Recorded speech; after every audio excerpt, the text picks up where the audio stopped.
Bismillahirrahmanirrahim. Assalamu alaikum hürmetli qarindoshlar. Din va hayot nomli suhbat programmamiz orqali sizlar bilan ko'rishdik.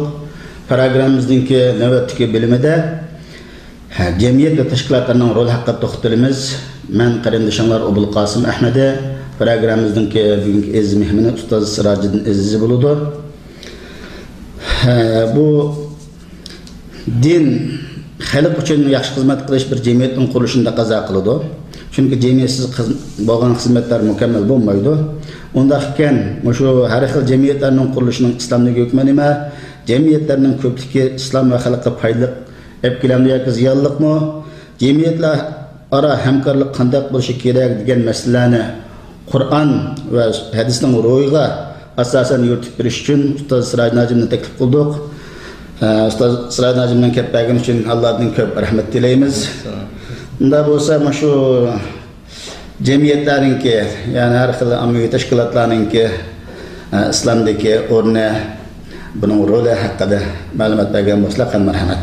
Yaxshi, bismillahirrohmanirrohim. Alhamdulillahi robbil alamin va salatu vassalamu ala ashrafil anbiya val mursalin. Amma ba'd. Nəhayət yaxshi savol bo'ldi. Ya'ni bu jamiyat masalasi zaten insanların tarixidan, dünya jamiyat tarixida, insaniyat tarixida insanların shunday bir yerga kelib, hamkorlik o'rnatib, bir-birining dardiga darmon bo'lib yashash bu insoniyatning tabiati. Endi Qur'oni Karim nazil bo'lgandan keyin, islom o'tirg'i chiqqandan keyin bu bir muhim tushuncha texmo ro'shanlashib, Qur'oni Karimda ko'plagan oyatlarda bu haqda gerçi uçuk cemiyet teşkilat kuruş meselesi bo'lmasa mu, lekin insanlarınki ortak hamkorlashishi, shunday yaxshi ishlarga tavsiya qilish, yaxshilik hamkorlashish meselelerinde ayet hadislarni aytib ko'p. Masalan, Qur'oni Karimda "Va ta'awanu 'alal birri vat taqwa va la ta'awanu 'alal ithmi val 'udwan" degan ayet var. Onun başqa yana ko'plagan ayetler şu insanlarni shunday yaxshilikqa hamkorlashish, yaxshilik ustida birlashish, birga kelishni tashabbus qiladi. Endi jamiyat desa yoki bir-biriga jamoatlashish desa, bu insonlarning birga kelib birisining kamligini yana birisi to'liqlash, birisining ehtiyojini yana birisi qamdashni asosiy o'rinda qo'yadi endi. Peygamber sallallahu uçuk bir hadisi var. Hayrun nas men yanfa'un nas. Bunun ma'nosi insonning yaxshisi başkalarına menfaatlik insanlara deydi. Onda bo'lgan ekan, bu jamiyat orqali, bir yerga yig'ilish orqali, to'plash orqali insonlar o'zining ehtiyojini, bir-birininki kamchilik yerlarini yoki naqsliklarini to'ldira oladi.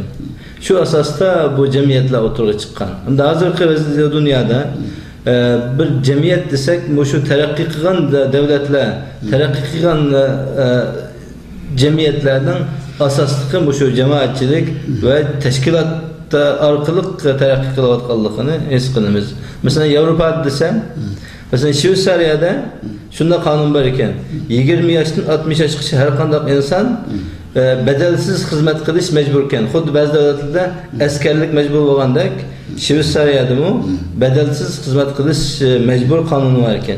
Uning ma'nosi shunda birga kelib, boshqalarga o'zining imkoniyati, mayli aqliy jihatdan bo'lsin, jismoniy jihatdan bo'lsin yoki moliy jihatdan imkoniyatlari bo'lsin, boshqalarningki kamchiligini, bo'shliqni to'ldirishga xizmat qilish, bu g'arb jamiyatida bo'layotgan ahvol.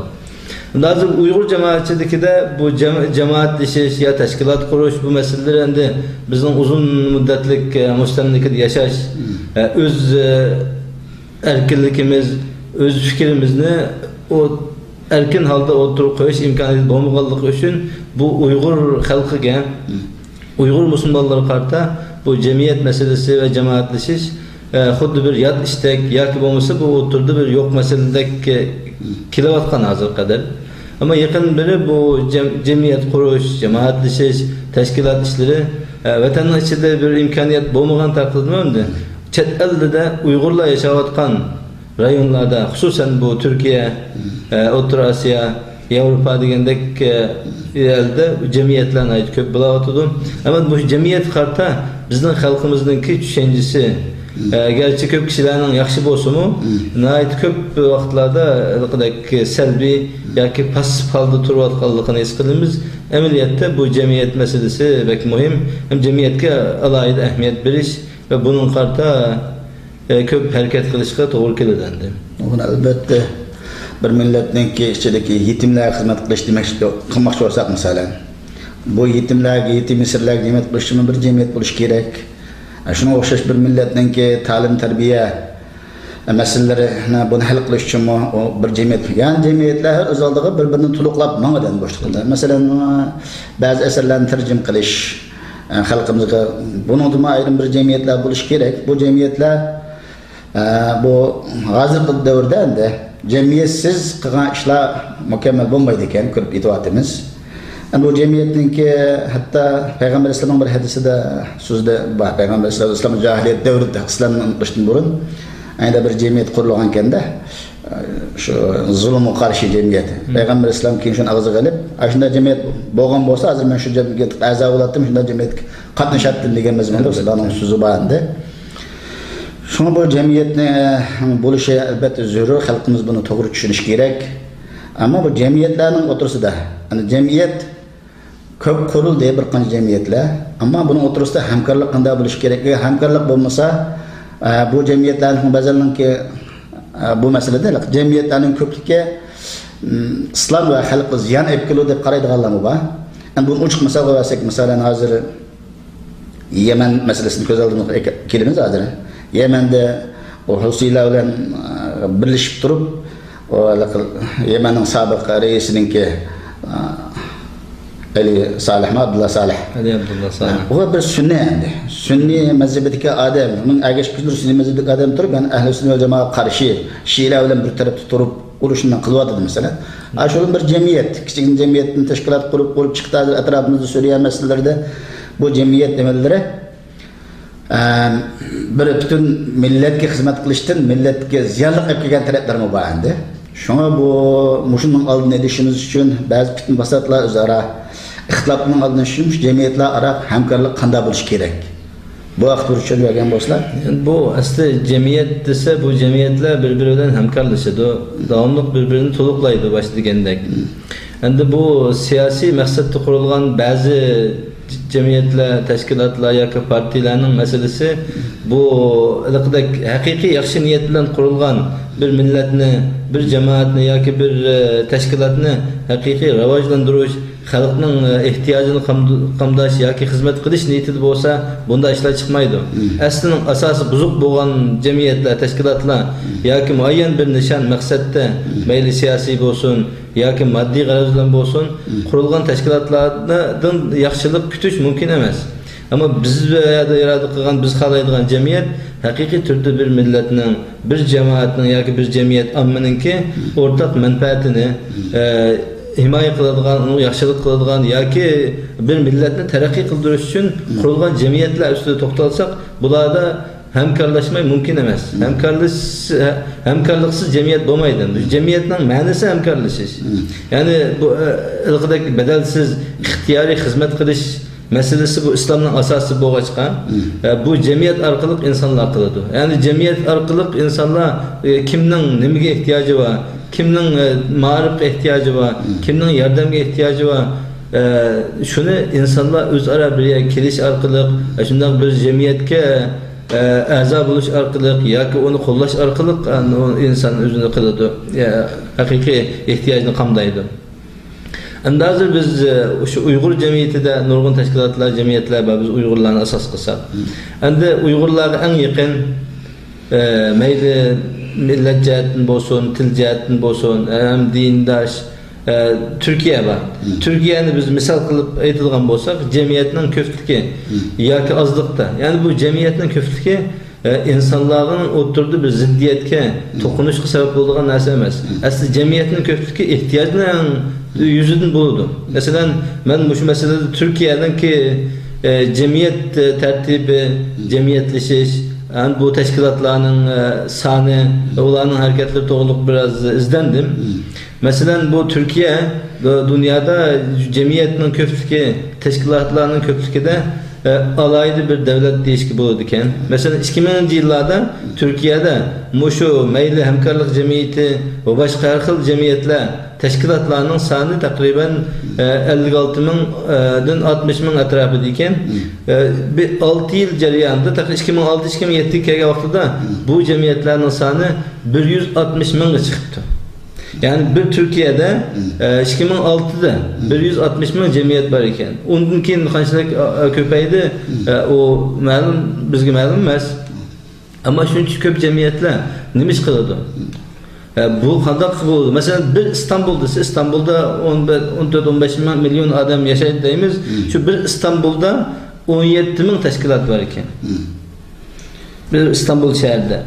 Ama bu teşkilatlar hiç qaysi biznesle tokunuşmay, ciddelleşmay, halkın ihtiyacını özünün yol tutkan yolu ve özünün imkaniyeti boyunca hal kılıp kelyaptı. Şuna okşaşlar bizim Uygur cemiyetlerimi, Uygur teşkilatlarımı, Uygur halkımı şundan özünün asası menfaatleri, nişanları ve özünün ihtiyacına göre bu teşkilatlar otursa da hemkarlaşış, birbirini tuluklaş bilen meniş lazım. Maalesef bazı bizden kögen düşengen bazı ahvallardan elqadak meyli bir teşkilat bolsun, şahs bolsun, cemiyet bolsun, köpleri elqadak özünün cemiyetinin menfaati, etrafdakilerin menfaatini birinci orunda koyulgan, başka işlerden hesaplaşmaydigan bir ahval mevcuttek görünüyordu. Bu hakikaten doğru iş emas. Asli doğru özünün cemiyetinin asası menfaatleri, asası kılgan işleri, hareketleri var. Meyli dini cihetin bolsun özünün tutkan bir yolu, siyasi cihetin tutkan bir yolu var, ahlaki cihetin özünün prensipleri var. Aynı vaxtada başka kişiler mi, başka cemiyet mi? Elbette şu bir özümüzün, milletimizden, özümüzün, halkımızın teşkilatları. Yani biz insanların hemini bir yere yığış, bir yere toplaş mümkün emez. Yani Allah Kur'an-ı Kerim'de biz sizlerine ve cealnakum şu'uben ve kabaile li ta'arafu degan ayet var mı? Biz sizlerini şunda her xil millet, kabile, kavim kılıp yarattık. Özara hemkarlaşanlar ve birbirine tunuşanlar için. Demek ki insanların ki her xil millet buluşu, cemaat buluşu ya fikirde ihtilaflar buluşu onun devamlılık cidel maceraga özünün menfaati üçün başkalarının menfaatini otuquşturduğun işinin buluşuğa sebep buluş lazım emas. Şu sebepten bu Uygur cemiyeti, Uygur cemaatçilikide teşkilat meselesi karta biz devamlılık kılıqdaki yeterlik bir məlumatqa ega bolmay, düşünçimiz yaxşı bolmay kelyapatqanını his qilyapmizdan. Bu özgürlük gerek.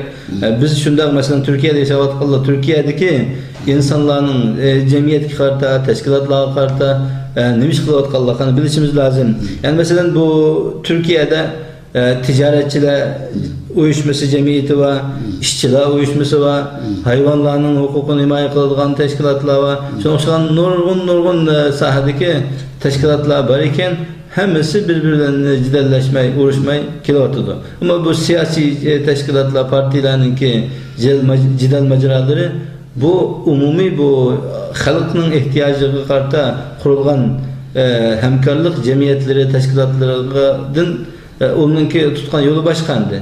Onu kıyas kılıp seliştirip devamlı biz birbirimizden uğraşıyoruz giderilişke yolu yok bence. Yani cemiyetsiz bir millet degen, yani bir ikçaksız millet olgan boldu eken. Cemiyet bulmagan millet en miskin bir adam eçinişlik boldu eken. Cemiyet degen manisi şu cemiyetler bu şunun kuyundagan Allah'tan hakiki korkulan cemiyet bolgan eken, onunga şu milletdeki şu halkka nemi kam, qaysi tarafdan hizmet kılış gerek delini oylap şu milletin menfaati İslam Kur'an'a uygun halda emsilin ayet mühim bir narsaga işaret kılıyor yukarıda. Şu Avrupa cemiyetlerde bulup Avustralya'da gibi devletlerinde bu cemiyet koygandakin arkanda bir adamlarınki şu cemiyetten de bedelsiz işleş. Bu hem bizden yukarıda gene gidek bu cemiyet kuruş hatta cemiyette işleş bu nurgulgan Uygur ziyaliler içinde alımlar içinde biz bunun sıl qarab kelayotgan bir meseledir. Tamam.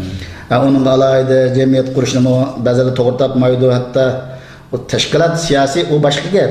Zanın milletin dinin uchun bir xizmat qilish uchun bir uyushish bir narsaga. Onun uchun hatta bir cemiyet qurilgandan keyin endi xolisona ilmning zakati degan bir gap bor endi. Xolisona bir millatim uchun, dinim uchun bir xizmat qilay degan gap yo'q. Onun qancha pul maaş ödedi ekan, maaş yo'q ishlaymiz deydigan. Bu haqda biz dunyoning har qaysi joylaridagi Uyg'ur qarindoshlarımızga bu jamiyat deganning ma'nosi bir qo'saq boqadigan, jam boqadigan ishxona qurib olish degan bo'lmaydi endi. Jamiyat degan shu o'zimizga fidokorlik, o'zimizning nafsini kechib turib, balki jamiyatning ishg'ollarini o'zimizning yanada iqtisod chiqim qilib turib, xalqimga, dinimga, millatimga qanday ustidan xizmat qilma degan bir narsa bo'lish kerak jamiyat degandan keyin. Bu vaqtda ham bir uchuqlashtirib bergan bo'lsa, shu orqali Alloh hammalarni bir hidoyat qilib, xalqimizga yaxshi xizmat qiladigan salih mu'minlarni qilib olsa gap emas. Bunda shu jamiyatchilik, shunday badalsiz xizmat qilish, hamkorlik taraqqiy qilgan jamiyatlar haqiqiy taraqqiy qilgan millatlar hisoblanadi ekan.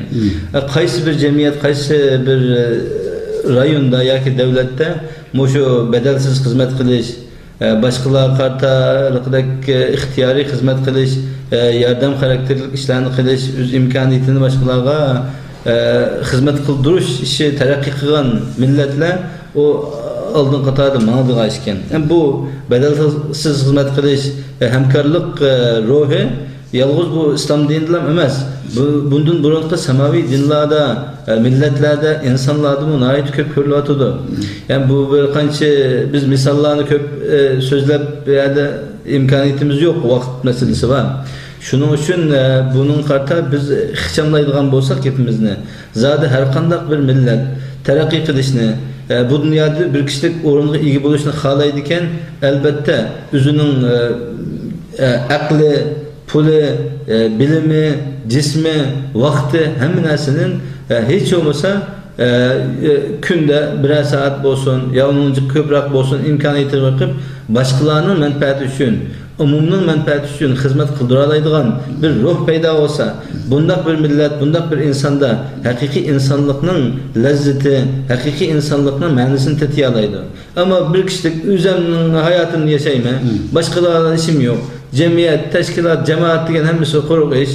Men o'zim bir kishilik, mening oilam, men pulum, o'zim shuni yasasam bo'ldi deydigan bo'lsa, unda insonning bu dunyoda hech qanday roli yo'q. Balki o laqdak to'rtputli hayvondan hech qanday farqi yo'q.